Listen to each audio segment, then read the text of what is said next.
without the head. What were y'all talking about? Shop talk. Mental health shop talk went good. Yeah, shop talk. It was good. Yeah, that was real good. Really? Yeah, I went live. Ryan went live by himself. We were on 2 different lives for the first 5 minutes. Yeah, AJ, come on in, man. We have a healthy conversation, some really just working with ourselves side things, different perspectives. Yeah, I'm ready to move to Texas, man. I'm sick of Illinois. I'm sick to death of Illinois, bro.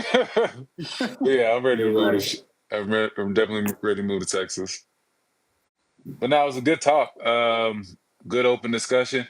Really, and it was smooth trend. We had so many different topics that came on, right? So it was just all encompassing, everyone saying, oh man, this is because everyone has some bit of reflection about it. Yep. What up, Anthony? How you feeling? I'm glad you came in this chat, man.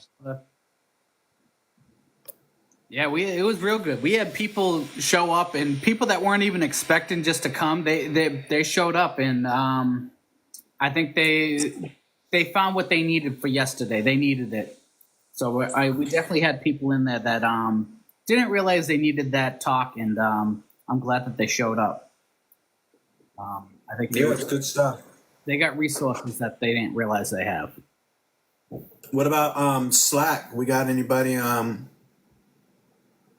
chiming in on Slack? Not lately. I actually have to kind of revamp that. I'm definitely be more consistent with that. I definitely would like for the guys who are in Slack, just send a motivational post from time to time. Yeah. Just to keep the vibes going. And I feel like it's because we have so many different apps that we kind of connect with. We got the Bari mail chat and Instagram that that's constant. That's that's an everyday. That's a rolling rotation of dudes just worked out today. How you feeling, bro? I love it. And it's just okay, cool. And then I got my little chat that I'm trying to feel all right, well, let's how you guys doing? Checking in. So I gotta kind of revamp what that will look like on my end. Yeah, I mean, we can purpose each of those chats. I mean, if we want to do check-ins, we could always use Bro Chat and Instagram. That one's great because everyone seems to use that. Slack we can use as a resource if guys are looking for resources, possibly. I think if I adapt it to where it'd be hey, these are the resources in your location regarding support groups or regarding this or that, I think that would then curb a lot of people just opening apps and just trying to interact. Yeah. Because I mean, it's a lot of duplicate interaction, right? So. Yeah. So speaking of productive chats, make sure that you check out our sister chat every Sunday with VSG Bestie on Talk Bari to Me. She goes live every Sunday at 8 p.m. Eastern, 7 p.m. Central, 6 p.m. Mountain, and 5 p.m. Pacific. And don't forget to follow not only Talk Bari to Me, but BME on YouTube. We are up to, 105, 104? We want to keep that platform growing. And again, if you want to catch any of our lives, if you do miss them, you can go back and catch the replays. We load the replays every Tuesday night, so they're usually available to you by Wednesday at some point. If we're not live to BME,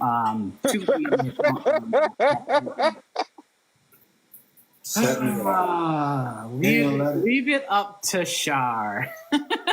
We get a day with it. Miss Mamiana, how you doing? Welcome in. Hey, what's up, Miss Maya?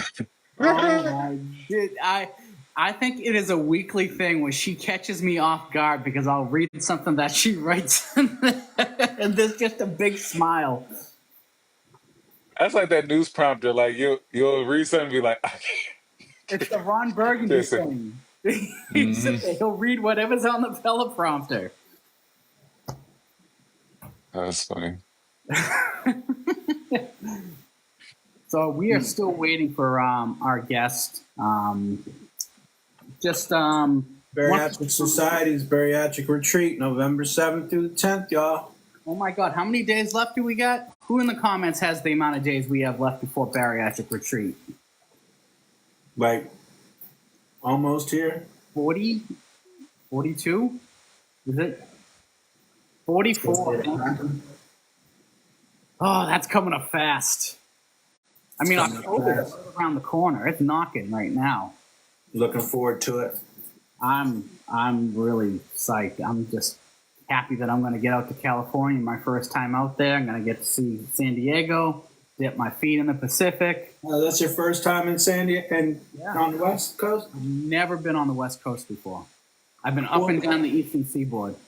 44 days to bariatric. Yeah, 44 days. What up, Brandon? How you feeling? Yeah. It's going to be dope, Brandon.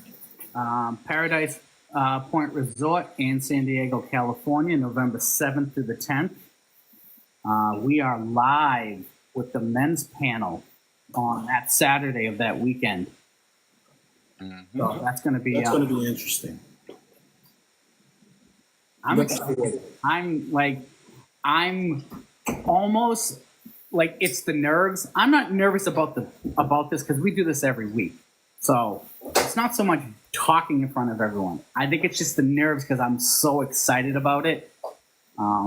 It's just that looking forward to the whole power panel because we got a lot of great people up on that panel. And I think we got a lot of stuff that are going to be shared for that. Oh, wait. I think he just entered the chat. He just came in.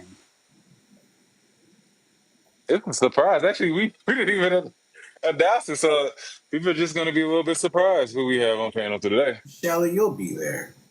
I'm going to put it into manifestation that you will be there. I'm just going to say you have to be there, and I'm just going to snap my fingers. Hey, how's it going? Good. Joe I need to turn my video on somehow. So you press press on your square, and then you'll click on the camera right next to the mic. Hey, Jen, welcome. Hi, Jen. Welcome in. How's this working? There you go. Okay, great. We see you, man. Well, there we go. Yeah, we got a Dr. Joe Sullivan. Hey, how's it going? How's it going? You guys look good. I'm in like my work scrubs and Professional attire for us all. Hey, for real. So yeah, we wanted you to be on here because one of the things is you just got awarded the 14th role in the time, an award. What is it? the best doctors. The best doctor. Really? Yeah. And yeah. That's awesome, Dr. Joe. You know, and I wanted to kind of give you recognition for that and all the things that you're doing in the community. I know you guys have a walk this coming Saturday. Yep. All right. And you guys have kind of been a staple and kind of showing people what it is to be in the bariatric community. And I wanted to see from your standpoint, maybe what was your why in kind of getting into bariatrics or being a bariatric surgeon? For sure. Well, it started a long time ago, 25 years ago. So this is going way back to the era of like kind of open gastric bypasses was the main surgery that people were doing.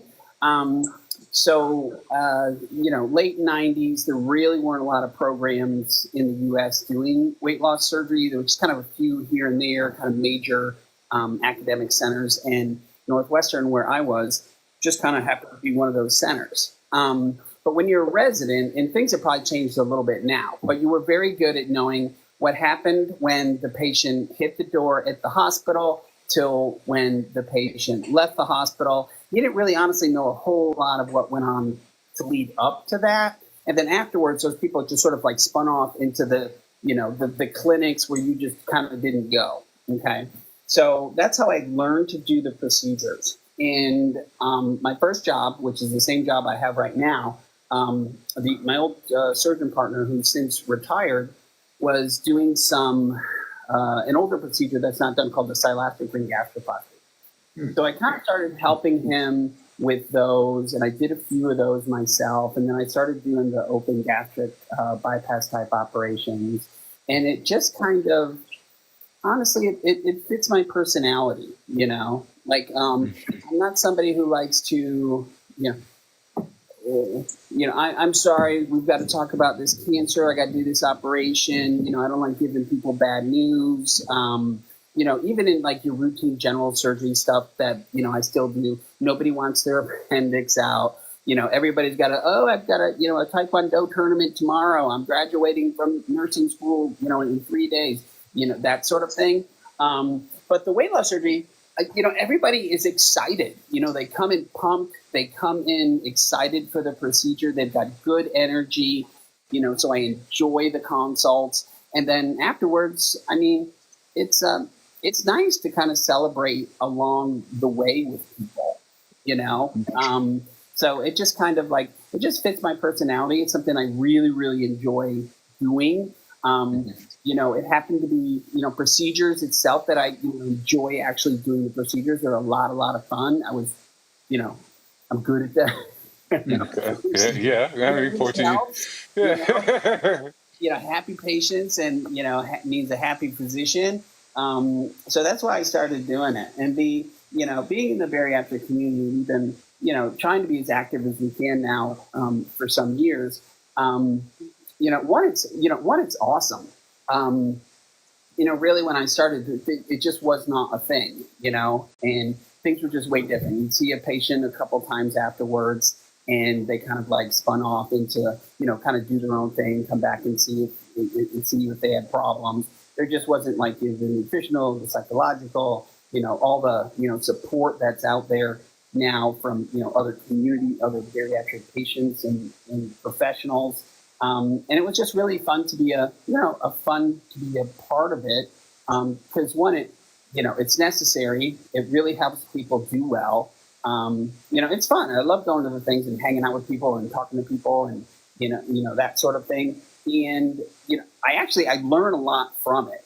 I mean, it's been incredible because you have like your surgeon space where surgeons talk to each other and, you can learn a lot in that space. You have the patient physician space where you can also learn a lot of things from your patients, but like the patient to patient space is like an entirely different space where things come up that don't come up in that interaction between physician and patient. So I've learned so many like little minutia things and actually really big things, over the past few years that really helped me take better care, of patients. Because, two patients will be talking to me like, hey, what about this? And I'll be like, I've never heard of that. And then it turns out to be, in the patient space, like a pretty, a pretty common thing. So, that's how it all came to be, I would say. So how do you feel that, like, just like the interactions that you've had with patients and the patient-to-patient interactions, like, have you used all of that info and data? Because obviously it's changed over the years as you guys have learned more info as far as like how bariatric surgery affects patients, and how do you tailor like your aftercare program after surgery towards like this type of feedback?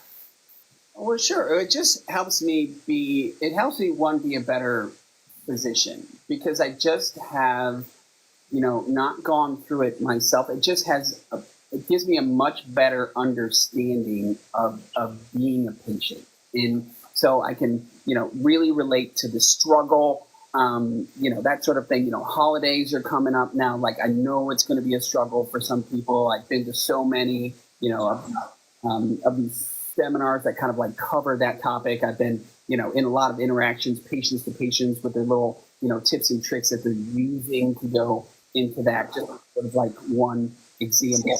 And it really gives like a good resource, for the practice as well. People are like, hey, I'm struggling with exercise, or I really want some tips on, cooking healthy meals, that you're able to sort of like, hey, follow these guys over here. They've got a great thing going. There's a lot of good information. Oh, this person over here, they've got some great workout routines, some kettlebells, that sort of thing. It really kind of like, it helps me kind of like help the patients, do well on their journey. So, because Jason was saying that you guys have great aftercare, because I know he recently had a revision, and like he's like your biggest fan. That's how I got to know about you, and I was like, you know what, let me talk to him potentially and get my revision, because I have appointments set up because I want to make sure that I'm having everything okay and still working well. Uh, can you talk more about the idea for people to get revision, or is that a Sure. like, do you notice it more often lately? Is it still a taboo? 'Cause I know that's been some people don't bring it up, and some people be like, I'm open to the idea. I know I'm open to the idea for me. Yeah. So weight loss surgery, just the primary weight loss surgery, has come a long way over the years from just kind of being fairly taboo. Oh, it doesn't work. People have all these troubles, that sort of thing. It's really kind of come out of that space at this point, and it's we know that it works better than anything else. Patients, their medical troubles get better, their quality of life is increased. And then the revision surgery is also swinging in that same direction, because obesity is a chronic disease, and just like you treat let's say you treat blood pressure with this medication and that medication, and you got to cut your salt out of your diet and make some other changes and get some exercise in. Obesity can be a chronic disease as well, and there's no one perfect surgery for every single person. So and you're dealing with different people's kind of physiology. There could be one person whose physiology, like straight sleeve, it's gonna do everything that person needs it to do, and they're gonna do wonderful, and they're gonna do wonderful for forever. But sometimes, even if a patient is doing everything right, they're getting their exercise, they're getting the protein, they're making the good food choices, movements in, water, sleep, all the little things that are important.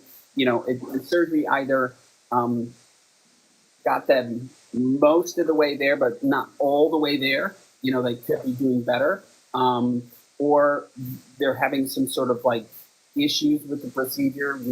Some sort of side effects, reflux, or other issues like that.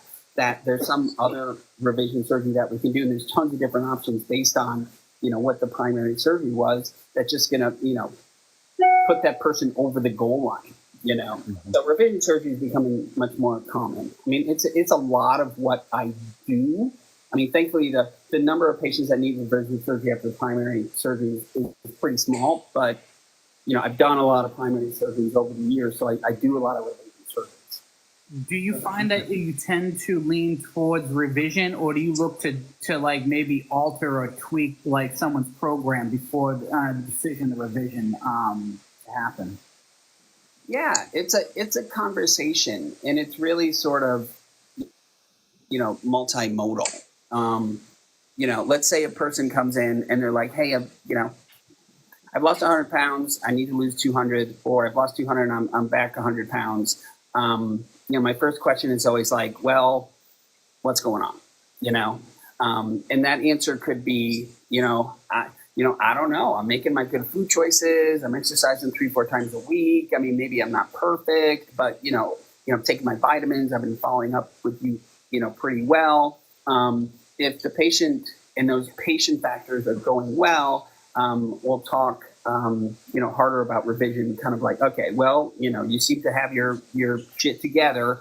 Let's discuss the different revision options with you. Some people come in and, hey, it's been a couple of years. I haven't followed up. I'm like, my habits aren't good. I just sort of like lost track of things. Like, yeah, we're also going to work on, the patient factors as we're working on the surgery factors, because you're just going to get more, bang your buck out of that procedure. And a lot of times that's just sort of like plugging them back into the system, okay, you're here. Let's go through your diet. Let's start tracking again. Let's get you back on your protein, get you back on your vitamins. We may have you see a nutritionist, a psychologist, exercise person, and just sort of like refocus at that point as we're leading up to that revisional surgery.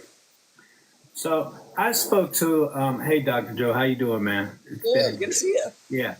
I spoke to a couple of people, and say they had revision, say they had those surgeries, and they're still not happy with their weight loss.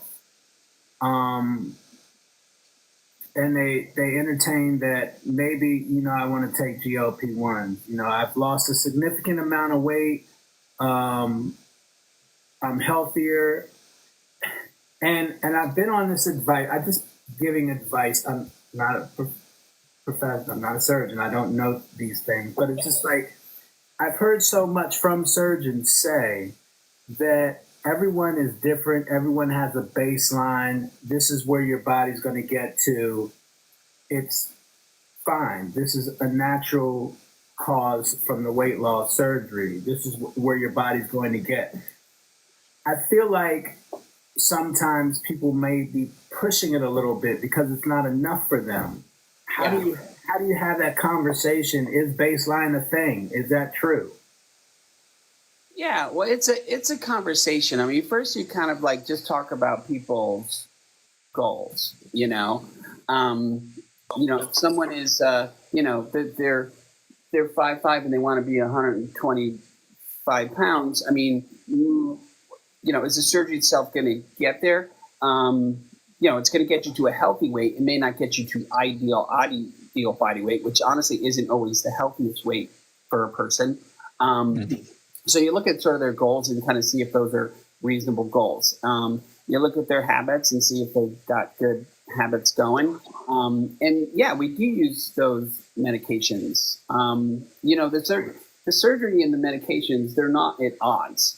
Surgery is not perfect for everybody. Medications are not perfect for everybody. A lot of times we'll use, both surgery and medications. Sometimes we'll use it preoperatively, especially in the larger patient population. If we can get down some weight, it's just going to make the surgery easier, safer, for everybody involved.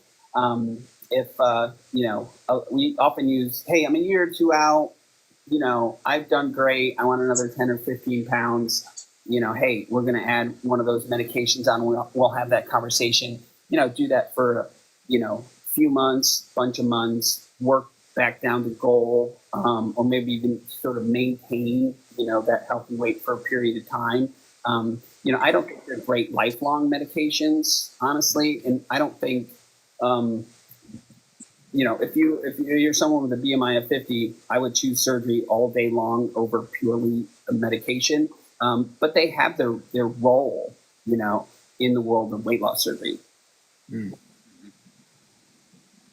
Makes sense. For me, before I had my gastric bypass, I was on a medication to assist with the weight loss because of my BMI and my weight being so high. Yeah. Being at 835, my doctor really worked with trying to plug in different medications, like percentage wise for him. Was like, all right, we can get this percent, we can get this percent. Let's try this and that. And I appreciated that because it gave me the perspective of like, you know, you don't have to just wait until having the surgery. You can do these things to assist you. You're still gonna have to be productive and like do the working out and right food choices. Yeah. But at least you can curb some of these appetites or struggles you might been having. Oh, for sure. The healthier that you can get somebody prior to surgery and just kind of like, maximize, their blood pressure control, their sugar control, their weight control, their habits with their movement, throwing the quitting smoking, sort of all those sort of things, just the safer results you're going to get and the better results. Because, on average, let's say with a, bypass, you're going to lose 60, 70% of your excess weight. Well, if you've got to lose 300 pounds and you have to lose 200 pounds, the patient who needs to lose that 200 pounds is going to do better on that end goal with the surgery. So the more that you can lose up front with the procedure, it's useful. Yeah. Now, with your program, that when you have patients that are in the program, do you use current patients that like are already on their weight loss journey, that are already post-op, like talk to pre-op patients to kind of help like explain like the process to them. I feel like before I had my surgery, we had it was one group chat, and it was just like everyone saying, "Oh, listen to your doctor. This is what you do," but they didn't really guide you as to like, "Oh, make sure that you're trying to lose all the weight up front, that you can before you have surgery." Like it was just kind of like, "Oh, just make sure you're drinking your water," and there wasn't like a lot of like help with that. Yeah. I feel like if there was more guidance and more support, it may have helped me because I lost 25 pounds before my surgery. Mhm. But That's a good number. Good for you. yeah, but I feel like, and it's always that regret where like I know if I worked a little bit harder, I know I probably could have dropped more weight. Yeah. Because all I did was change my diet. I didn't really exercise before surgery. Yeah. I feel like if I had just had a little bit more guidance and a little bit more encouragement, maybe I could have done something to the fact that, like, yeah, I could have done more and I could have set myself up even better, in the process when I went post-op. Yeah. I mean, honestly, you've done great. I would not beat yourself with your results. They're fantastic. I mean, we could always do a little bit better, but we're a very kind of patient focused practice. So, I mean, from the first email that comes into the practice, like, "Hey, I'm kind of interested." In general, you get an email back from me personally. "Hey, we're here, looking forward to see you. Any questions that you have kind of up front, just let me know." You call into the office, you can talk to Quantica. We have a lot of staff that are also patients, my personal patients, other surgeons' patients with, all different procedures, all different, with revisions, primary procedures, different types of procedures. And you get to talk to all of these people kind of on the way, just not, outside of me. So even, you're talking to Quantica calling in, I mean, you're going to have a very good idea of what you're getting yourself into, how to set yourself up for success, get a whole bunch of questions answered, like before you even get to your appointment, and then it just goes from there. We just have such great guidebooks, such great support, such great nutritionists, that we work to. We really try and, pre-op support and post-op support is a really big thing with us. Mhm. Yeah. What do you think has been a big factor from a mental health standpoint with your clients or just in general in the community? Do you feel that I know for you it's seeing the progression over the course of a year and the weight loss? Do you see improvement of confidence? Do you see maybe underlying I'm not gonna say comorbidities, but like underlying issues that kind of arise after the weight loss from a mental health standpoint for people? For sure. And that's why a lot of our patients talk to a psychologist kind of preoperatively, not all of them. Sometimes it's an insurance requirement or just like in the conversation with the patient, like, "Hey, we think it's a good idea to touch base with somebody pre-op." We've talked to a lot of other patients that have gone through the same process, and they can act as a resource preoperatively. They can act as, either an ongoing resource post-operatively or, kind of an as needed, like rolling into the holidays, going to see my mom for the first time. And, she's going to want to cook and make all these food for me, kind of situations. We can just kind of touch base with me about that here and there. And there's all the the Instagram and the online support that is out there as well. If you look at, kind of the usual kind of mental health factors, lots of patients are rolling in with, some mild depression, with some anxiety issues, with some self-esteem issues, that sort of thing. In general, those things get a lot better with surgery because, a lot of your, how you're feeling emotionally is attached to how you're feeling physically and how you feel about yourself. And then as as you're losing the weight, you're physically feeling better. You're mentally feeling better. You're getting back out there in the world. people are, playing with their grandkids, and they're traveling again. They're getting on zip lines and sort of things, and just all those like little things that you don't, people. It's such a big, somebody's wedding ring fits again. I mean, it's a huge thing. So as you can kind of increase somebody's quality of life, you can increase their, you can help their mental health as well. I mean, certainly it's, at the same time, bariatric surgery, it's not the easy way out. It's a hard journey, I mean, there's a lot of changes. There's a lot of emotional changes that go with that. It's sometimes very hard for people to sort of keep up. I've lost 200 pounds, but I just don't see it when I look in the mirror, issues. So it's, the mental health journey is, there's a lot of upside to the weight loss surgery that comes along with it in quality of life. But it's nice to have some support through the journey as well. Yeah. Of course. Lead us to halftime, Tony. Lead us to halftime. So, Dr. Joe, if you don't know, we take a halfway water break halfway through our lives. Remind everyone to have their water and stay hydrated. Take your vitamins if you need to. You take your vitamins if you need them. Take your ProCare Health. Remember, it's supposed to be 10.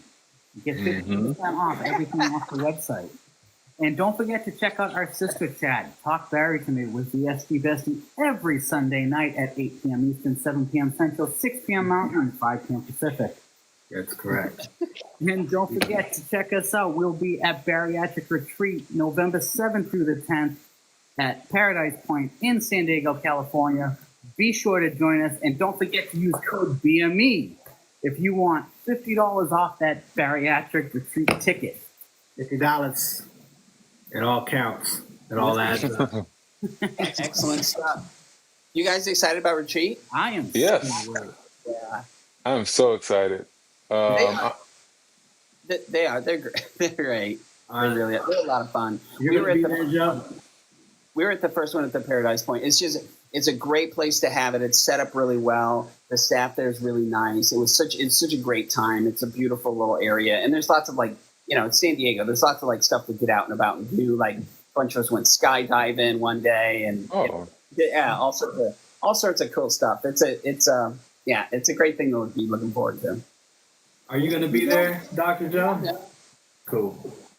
Yeah, I'm excited because I know Rab said he met you down in Dallas. I didn't get a chance to be down there. I'm excited because I get to meet you. Yeah, I know. It's so great you came all that way. I super appreciate it. It was really great. Oh, heck yeah.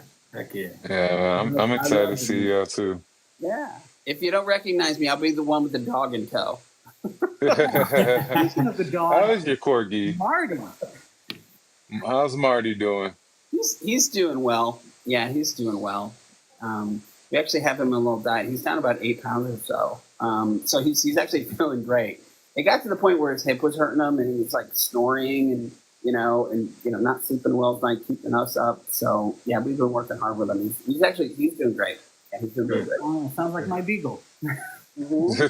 Dr. Jug, the big question of the night is, where are the men at? Where are they? I mean, we know that they're getting surgery, but I feel like that it just by chance that, a lot of men are avoiding it or ashamed of getting it. We see those numbers of, men being the minority in the bariatric community at roughly 20%. Yeah. Why do you think that number is such a large disparity compared to women? Yeah, I think it's just the difference between guys and ladies. I mean, one, it's a mental thing. We're guys kind of taking care of other people. We're not really into taking care of ourselves, so we're going to worry about other things, family, friends, that sort of thing, work, before we worry that much, about ourselves. And guys, we have a little bit of a kind of a mental thing going on. There was this study that came out once, and it had ladies with a bunch of ladies of kind of different increasing weights, and they asked like, "Hey, where do you think that you fit?" And ladies always, if they were here, they always picked a couple people, kind of more, a little heavier, a little bit more out of shape, and guys would always pick like a couple people like a little fitter. So, I think guys in general don't sort of have as much awareness that ladies do, that hey, I could be working on my health more than I am right now. And then, ladies, they're just, they're used to going to physicians. They have their OB appointments and sort of things like that. Even me, I'm 55. I don't have a doctor. Like it's just the thing. We're not, seeing our primary care. We're not seeing our OB as regularly, as we should be, in general. So, a lot of times there's not that little, kind of bug in our ear, like, hey, you should really be thinking about, taking better care of yourself. You should be considering surgery. But I think also that tide is really swinging.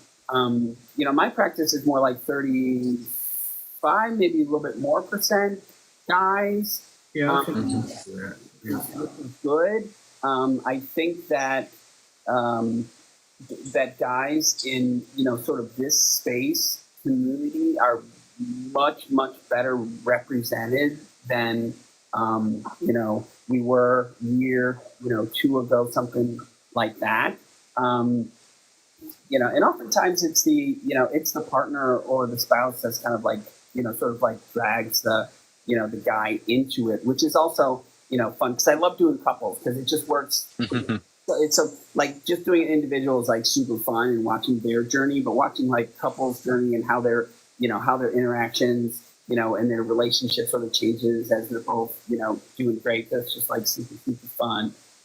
So a lot of times I have the spouse to thank for the guys getting into the offer, but it's funny, like 90% of the time the lady goes first. As guys, we're always like, okay, lady, you head in. We'll see how it goes. It's like 90%.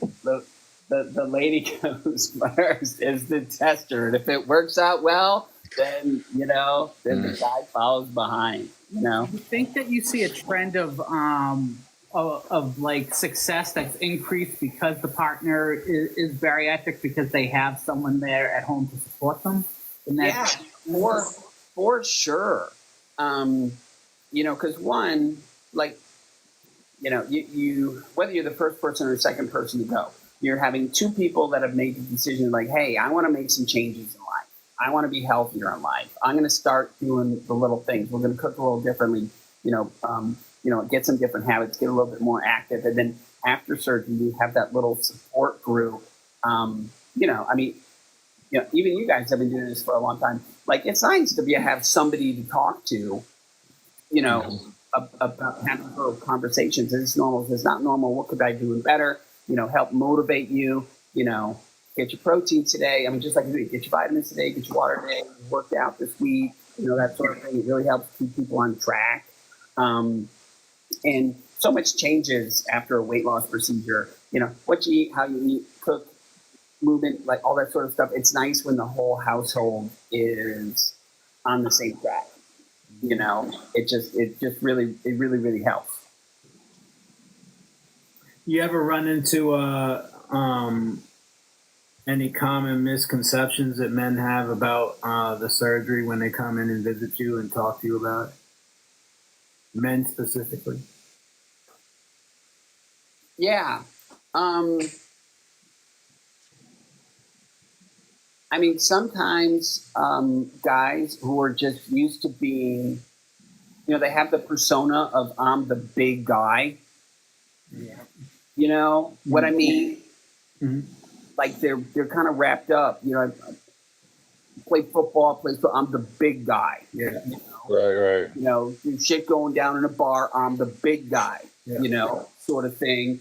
That they're going to sort of like lose that persona. But it's really not true. I mean, because you're going to lose weight. you're going to get to a much healthier weight. But honestly, you still keep that persona of I'm the big guy. You know what I mean?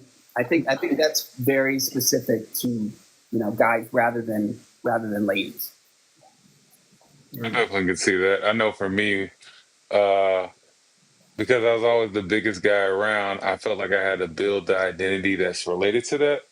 And then when I started losing weight, um, even though I still look big, like I still look big, when people will comment about my past, like, oh man, let's go eat here, and it's like, nah, I don't have that same relationship with food anymore. So you can't really have that conversation with me the same way.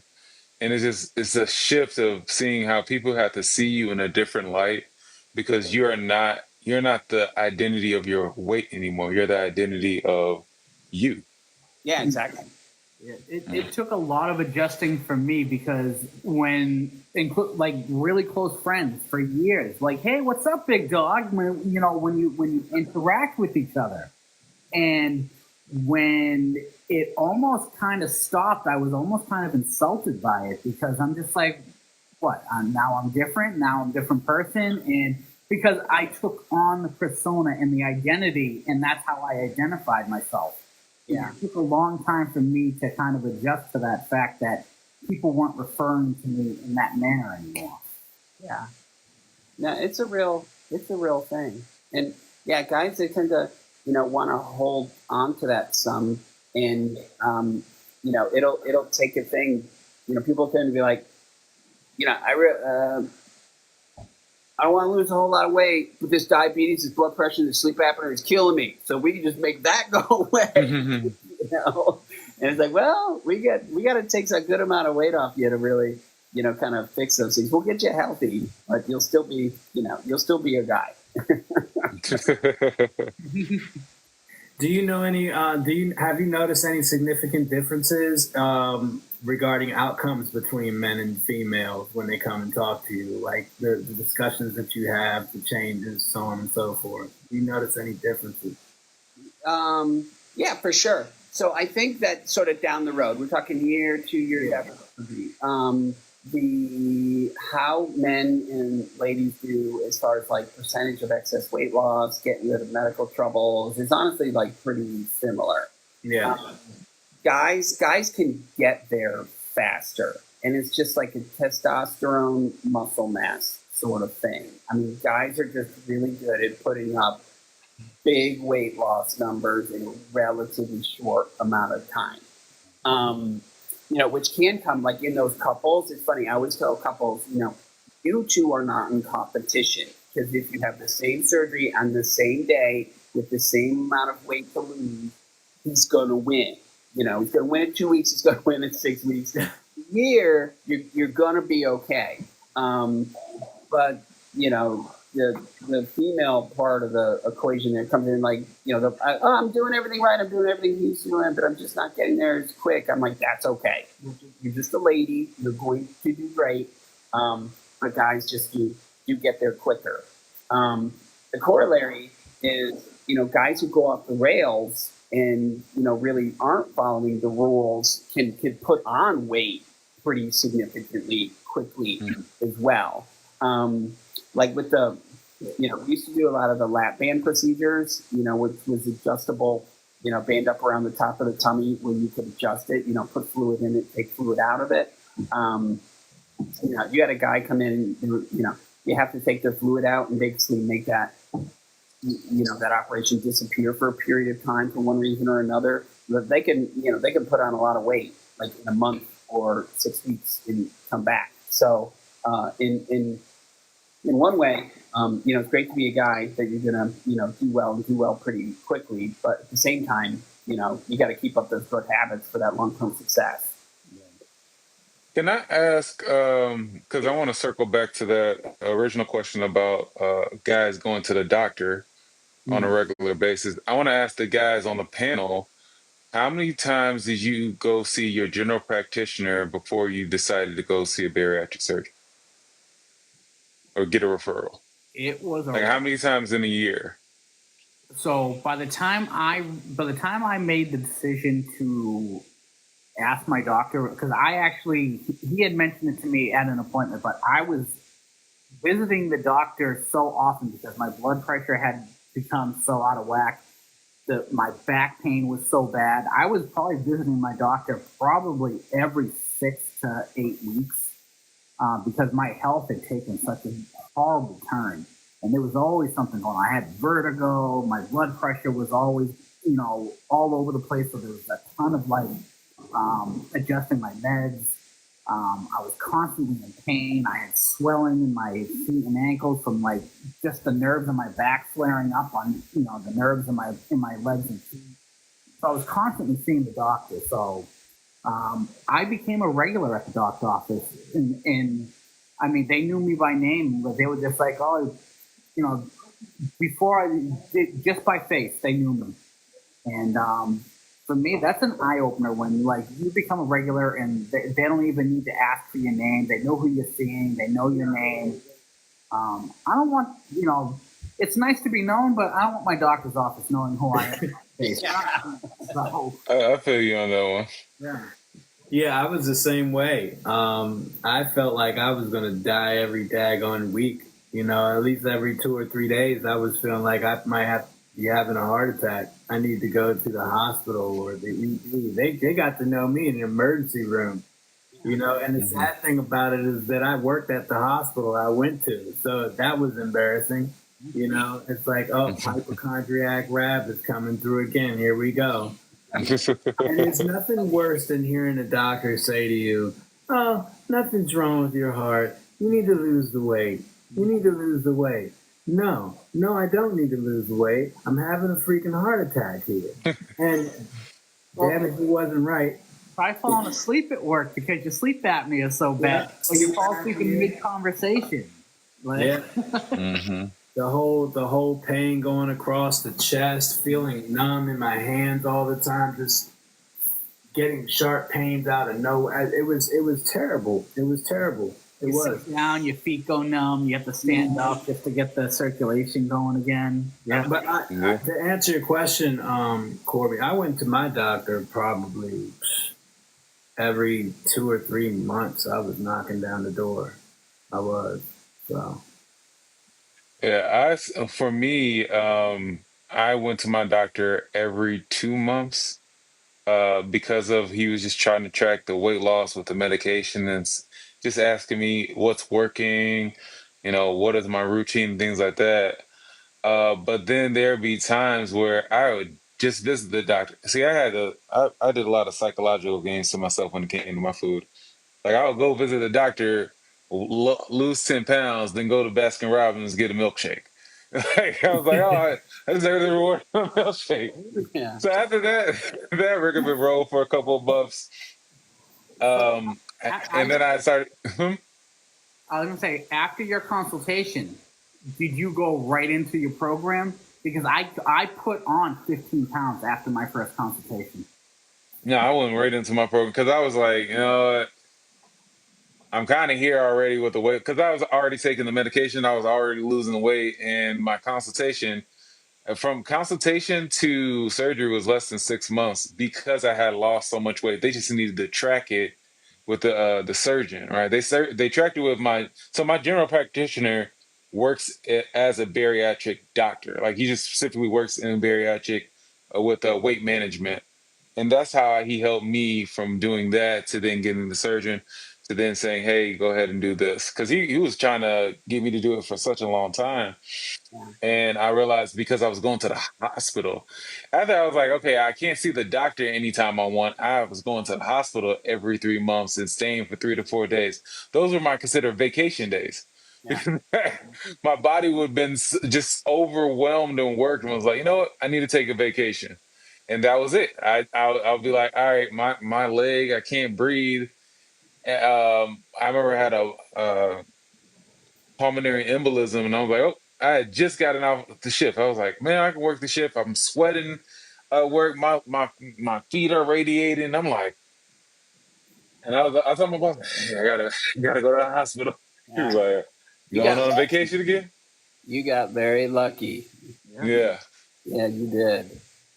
So man, Speaking of the psychological challenges, Dr. Joe, when I started my program, when I went into my program, and I know they're all different, I had to see a therapist, You went to a psychologist, probably. yeah, psychologist, yeah, and it wasn't really much about where I was in my mental space. Like, it wasn't about, was I depressed or stressed out about it? It was more about, do you have the mind power to take on the challenges with the new eating plan, this, that, and the other? I just don't feel like it was centered around where I was mentally and emotionally, or touched on that. Not that it was their responsibility, or was it? I don't really know. But if a patient comes to you after their surgery and they share with you that they're struggling emotionally or psychologically, how do you direct them from that point? Like, what is your advice on that end? Yeah, I'd say that it's time to talk to somebody. I kind of see what kind of resources they already have available to them. Are they already seeing, a psychologist or a psychiatrist, or some kind of health coach or something like that they can go back to and, get a little bit more intensive with that therapy? Or do I need to help them find, the right person for them to start that kind of work?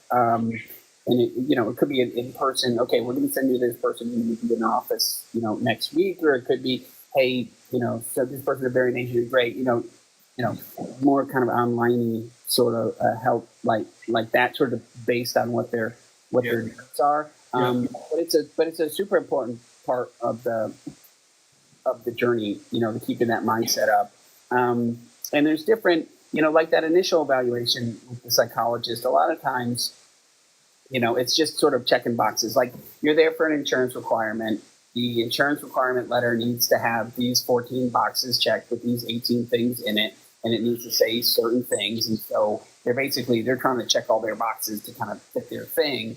So they may not be like sort of like deep diving into a whole, bunch of stuff, what's going on. They're just trying to sort of like check their boxes to start to, but then the follow-up appointments can be more in depth. And more working on you and more working with the journey. Right. Mm-hmm. Definitely agree with that. I know that for my journey, the mental was a perspective and the after effect. Not in the beginning, because I was like, okay, at least if I'm consistent, I had this whole mentality. My consistency outweighs my doubts. I continue to show up myself. I hit these routines. I hit these marks. The mental struggle came afterwards, because I felt like hormonally, your hormones just shift and change, Yeah. and just having to address that. I'd be like, there'd be moments of like, because I live in the Midwest, I already know there's seasonal affect disorder that happens a lot of times because of not getting enough sunlight, but like I can actually feel it happening coming in now, and it was just an overwhelming sense of emotions as the weight loss was going in. So yeah, that's definitely something that I noticed. Mm-hmm. Yeah. Yeah, there's just so many hormone changes. Like a lot in ladies, with fertility, periods getting regular, PCOS gets better, sort of things like that. Sex drive goes up, but all that stuff, happens in guys, as well. Oh yeah, there's definitely a shift because you can. I mean, just up front, like just the testosterone boost up front after surgery, I knew that was happening. But like quick to quick fuse, like to get angry real quick. To real easy to be upset for no reason. Out of the blue, like that. The first year was just like really like, why do I feel like this, or why am I acting like this? And you don't realize that your hormones, your body's still healing. Yeah, your hormones are so out of whack.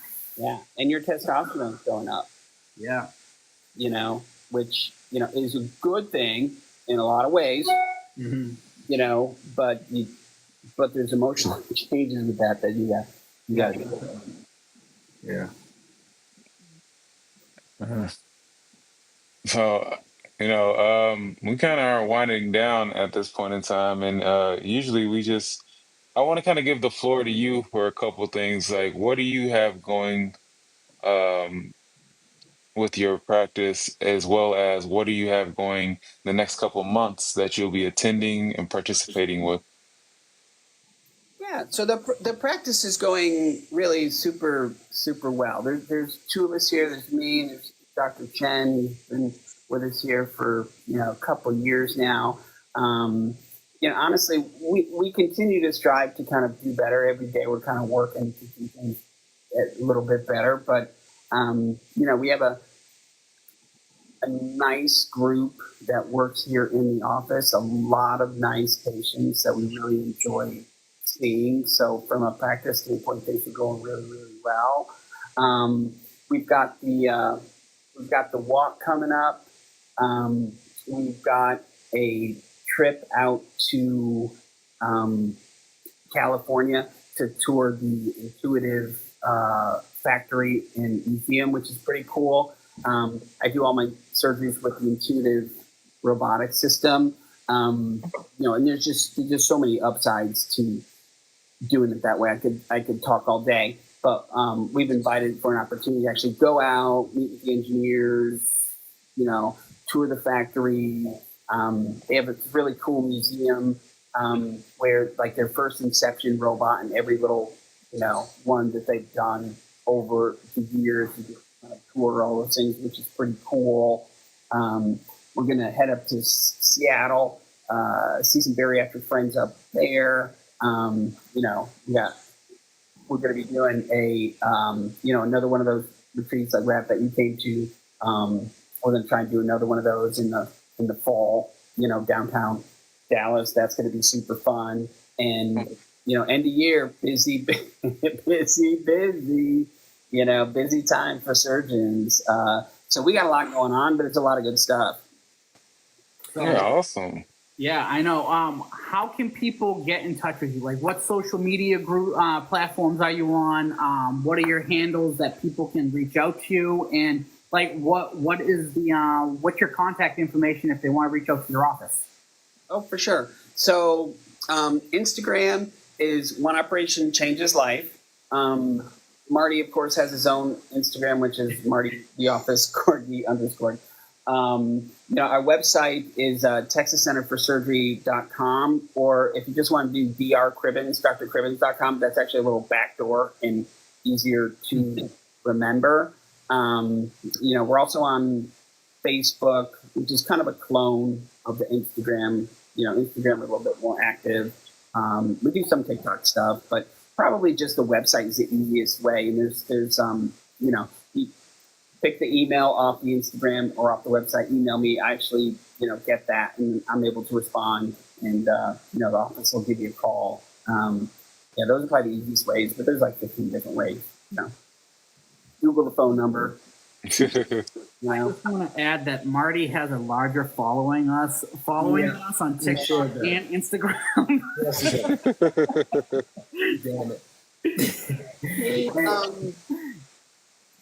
It's funny. He's like a way more famous person than me. That's for sure.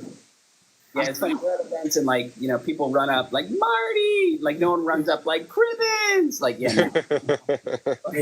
Marty gets all the attention, and that's perfectly fine with me. And it's really fun to have a dog, because this whole process from the phone call to even if you're doing great, you're down the road. It's stressful. There's a lot of unknowns as you're kind of going through it. It's nice to have, a little dog to pet, make you smile, before your consultation, that kind of thing. Yeah. That's awesome. Is there any advice, Dr. Joe, that you could give someone who may be potentially watching this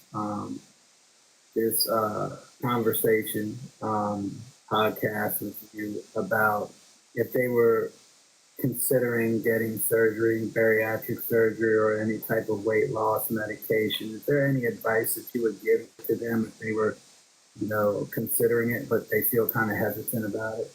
Sure.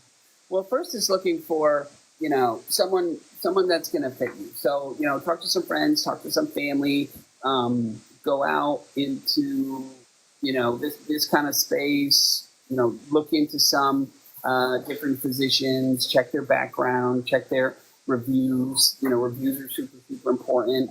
And then it's just start with the consultation, I always tell people who are sort of considering it, just because you're walking into my office doesn't mean you're going to be on the surgery table the next day. You're just there to get a whole bunch of information from a professional to see what the whole thing looks like, the risks, the benefits, and, the side effects and, potential outcomes and, of it and all that sort of stuff. And then you're just able to make a much, much better informed decision rather than talking to, your neighbor's sister's cousin who had 20 years ago, and get your information that way. I would say just, make an appointment, talk to somebody, and, make an informed decision.